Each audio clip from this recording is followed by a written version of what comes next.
Hello everyone, good morning. ভীষণ ব্যস্ততম দিন আজকের দিনটা ছিল, কারণ আজকে যাওয়ার ছিল আমার ছেলের স্কুলে। হ্যাঁ, তোমরা ঠিকই জানো, আজ ছিল 14 নভেম্বর, শিশু দিবস। এই উপলক্ষে আমার ছেলের স্কুলে একটা ছোটোখাটো একটা অনুষ্ঠানের অ্যারেঞ্জমেন্ট করা হয়েছিল। সত্যি কথা বলতে খুব খুব খুব ভালো লেগেছে আমার এই সুন্দর একটা পরিবেশে নিজেকে সময় দিতে পেরে।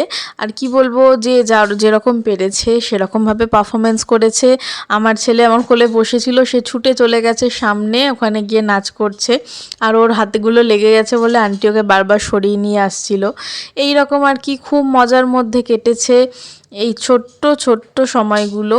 আর আমি খুব চাই যে আমার ছেলে আরও বেশি করে অ্যাক্টিভিটি করুক এবং আরও ভীষণভাবে এগুলো জিনিসগুলো উপভোগ করুক, কারণ এগুলো ছোটোবেলাতেই সময়। আর আন্টিরা এখানে কেক কাটিং করেছে, তারপর সবাইকে ডিস্ট্রিবিউট করেছে, আমাদের একটা জুসেরও দিয়েছিল। সবথেকে মজাদার এই গেমটা লেগেছে। যাই হোক, আমি আমার ছেলের চোখটা খুঁজে বার করতে পেরেছি। তারপর ওদেরকে সামান্য একটা কিছু খাওয়া দাওয়া করিয়ে ছোট ছোট গিফট দিয়ে বাড়ি পাঠিয়ে দেওয়া হয়েছিল। আর আমাদেরকে অরিজিৎ আনতে এসেছিলো, বাড়ি চলে এসেছি, আর ও তখনই প্রায় ঘুমিয়ে পড়েছিল, অলরেডি দুপুর হয়ে গেছে। তারপর একটু বাড়ি এসে চাউমিন খেয়েছি সন্ধেবেলায়, সন্ধে দিয়ে খিদে পাচ্ছিল, সেই জন্য অল্প একটু মুড়ি মাখা করে খাচ্ছিলাম। দেন এখন আমার ছেলের সাথে গোবিন্দ দাদা এসছে দেখা করতে, কারণ গোবিন্দ দাদার মেয়ের জন্মদিন আসছে, তাই নিমন্ত্রণ করতে এসেছিল। আর এখন এখানে একটু বানিয়েছিলাম এগরোল। তো এটাই আমার রাতের ডিনার।